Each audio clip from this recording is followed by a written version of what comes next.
So I got a lot of comments on my last video, and surprisingly, just about everyone there had a pretty informed take.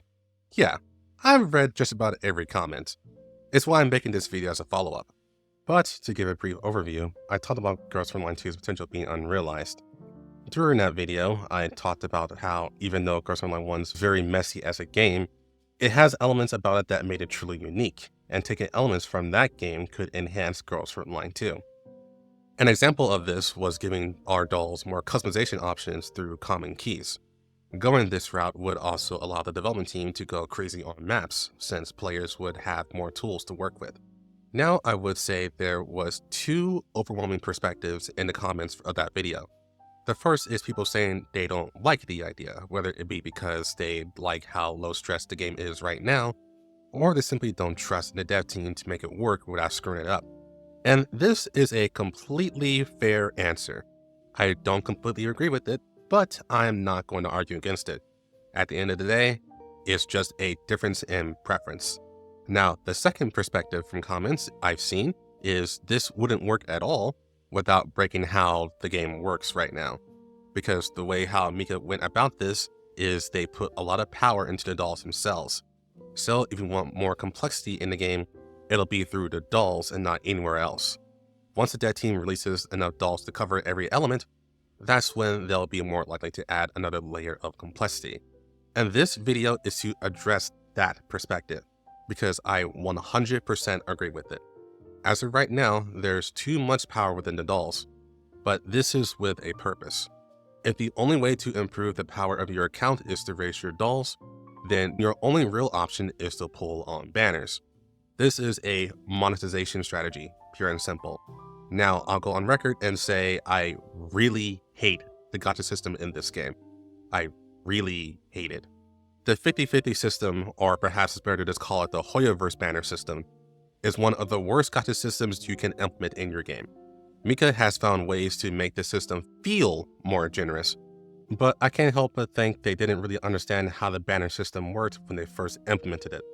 I'm pretty sure at this point everyone knows the system was popularized by Hoyoverse, beginning with Genshin Impact. They made a ton of money off this system, but there was an insurmountable circumstance that made this work. Genshin lost in 2020, the same year when the entire world couldn't go outside for 2 years. This by itself allowed Genshin Impact to boom in popularity and profits. This isn't the only reason why the game was successful, but I would argue Hoyoverse would not have become mainstream if it were not for this timing. All of this to say is Hoyoverse's gacha system is inherently bad, but it doesn't matter when literally millions of people are playing your game. It's pretty easy to see Girls Frontline 2 does not have this luxury, and it'd be simple to look at Snowbreak, their primary competitor, and how they had to pivot away from the Hoyoverse system because it wasn't generating enough money by itself. Now, let's be real. Ghost Frontline 1 and Project Neuro Cloud makes negative dollars in profit. To this day, we have no idea how these games are being funded, because it's not from us. Ghost Frontline 2 is actually Mika's first gacha game that is making profit worthy of a gacha game. So I know it may have felt like I just went on a needless rant, but I promise it's important to know this for what I'm about to say. The Hoyoverse banner system relies the most on selling characters. Anyone who uses this system 100% commits to that. This means the game has to sell you the character as hard as they can every time their banner is incoming. If they don't sell you the character, then they're going to have a bad month. This is why they chose to not add any systems that could customize your dolls to handle multiple situations. If there's any chance that we as players can make teams that wouldn't require us to pull on new banners, that's less money for them. It's also why units like Mosin Nagant and Parita feel so underpowered at V0. They locked the bulk of their power behind dupes, which incentivizes you even further to pull on banners. But there's a major problem with this banner system that I haven't talked about yet, and that's how it can easily collapse the power creep. I'm not going to go on a rant about this one because it feels self-explanatory. If you are truly interested in learning more about it, then just look up the many videos on what people are dealing with right now in Honkai Star Rail and Zenless Zone Zero. But the reason why this is not as much of a problem in other types of gacha systems is because the unit is not the star of the show. Fire Emblem Heroes is a great example of this. Power creep is extremely rampant in that game, yet it consistently makes millions of dollars each month for the past 8 years.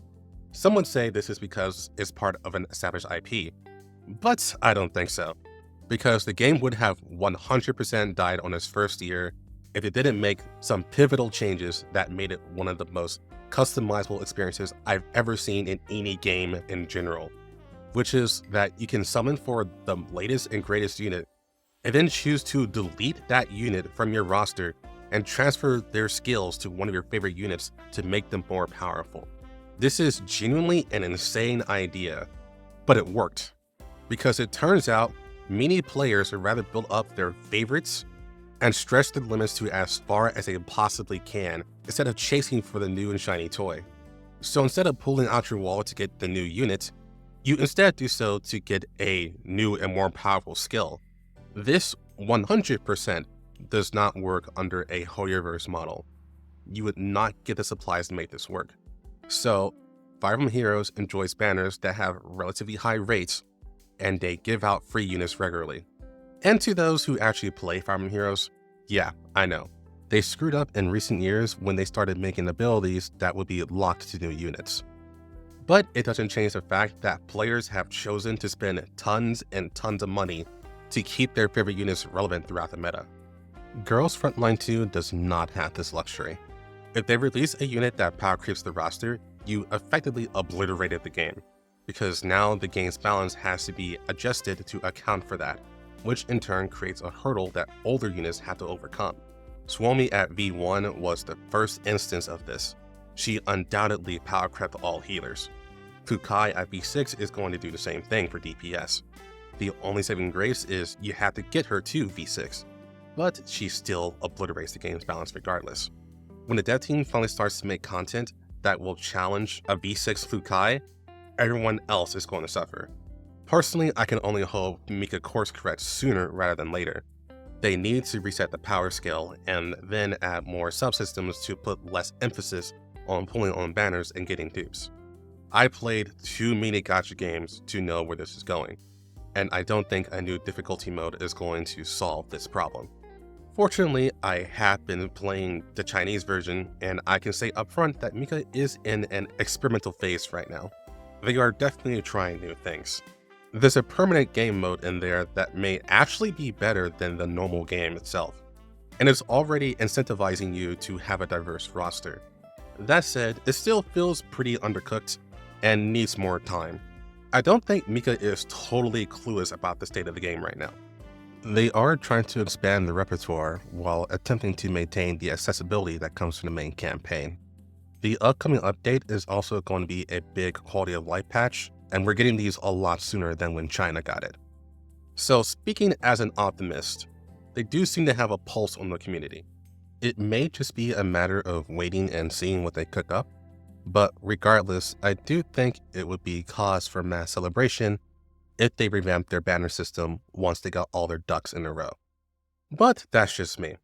Now I'm interested in seeing what you guys have to say. Do you think the banner system is bad for Girls Frontline 2? Or is it fine and it's just a matter of giving the devs more time? I would love to know your opinion on that. And for those wondering, yes, I am still working on the next episode for the Girls Frontline 1 summary series. I'm hoping it'll be done either this weekend or next week. Thanks for watching.